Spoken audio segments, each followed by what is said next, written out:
Hello everyone, I'm AT Storm Track meteorologist Austin Haskins. Part 1 of our storm system is now come and gone, and it did bring some snow accumulation to western Wisconsin, as was expected to be the case. And here's a look at some of the snowfall reports that have come in so far as of 7 a.m.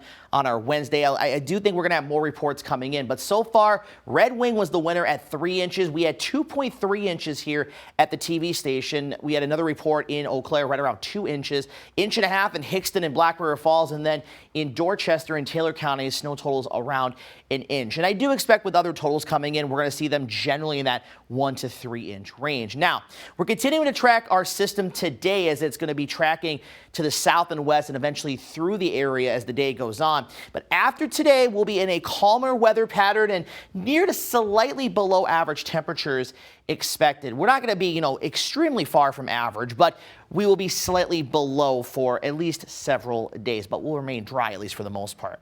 So our low pressure system is near Kansas City this morning. Our next wave of rain and a little bit of snow and mix is moving in. It's mostly been across the southeastern parts of the area, but the backside of this system, that's where the snow and even some icy precipitation is going to remain.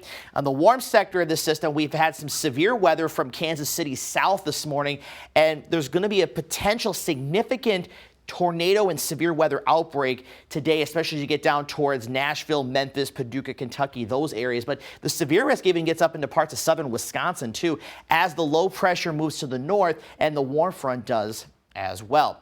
So taking you through future track, we will actually be getting into the dry slot of this system today, which means that we won't see much precipitation. And I do think a good chunk of the day, at least the midday hours, even parts of the area this morning, not really going to see much. So it will still maintain at least a few scattered showers around. But into the afternoon, we could see some showers and storms redevelop as the low moves to the north and west of Eau Claire, and we see a cold front come through. It's not guaranteed, but something that we'll at least keep an eye on. And then tonight, we'll get a few wraparound light rain and snow showers that'll mainly be to our north, and then we'll have a lot of clouds around tomorrow. I'm keeping things cloudy for now, but some of the data suggesting that we may clear out into the afternoon, and if that's the case, we'll have to decrease the cloud coverage a bit, and temperatures might even be a smidge warmer as well.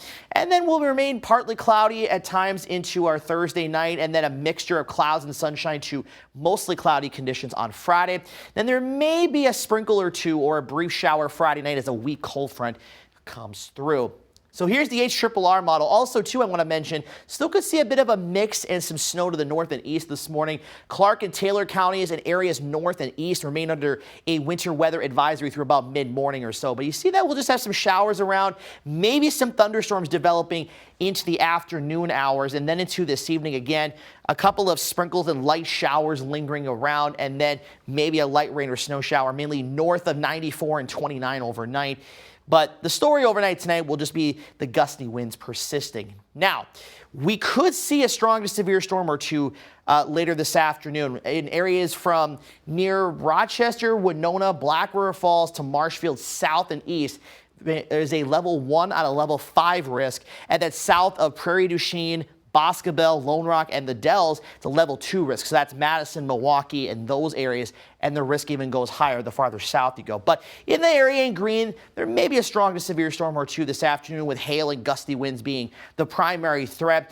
Non-severe storms expected to the areas in blue, but there could be maybe some small hail up to maybe dime or nickel size and some gusty winds, maybe up to 40 to 50 miles per hour, if we can get that to occur. If we don't really have much energy, that I don't see much in the way of thunderstorm activity, but if we get a little bit of energy to come in, a little bit of sunshine, whatever that might be, some of the storms may be a little bit on the stronger side. So we'll at least monitor things closely, but the severe weather threat for most of western Wisconsin is basically zero at this point. Winds are going to remain kind of breezy over the next 24 hours. It'll be its strongest through about early to mid-afternoon. Could have a few gusts up to near 40 miles an hour. But as the low moves near us late this afternoon, we'll see a slight decrease in the winds as they'll shift to the south. And we'll see our high temperatures today between about 5 and 8 p.m. And then tonight we'll have a west-southwest to west wind that'll pick back up with a few gusts up to 25 to 30 miles per hour. But after today, precip chances are basically done with, other than a very slight chance I mentioned Friday night of a sprinkle or light shower. and then maybe just a stray sprinkle or shower after that. So we're going to enter a stretch of some drier weather across western Wisconsin. Highs today ranging from the low to mid 40s to as warm as the mid 50s. Again, warmer south, cooler up to the north. And again, depending on where this low tracks and the warm front pushes through, you may have to add or subtract a few degrees from your location. Tonight, staying pretty mild for the most part, lows in the low to mid 30s.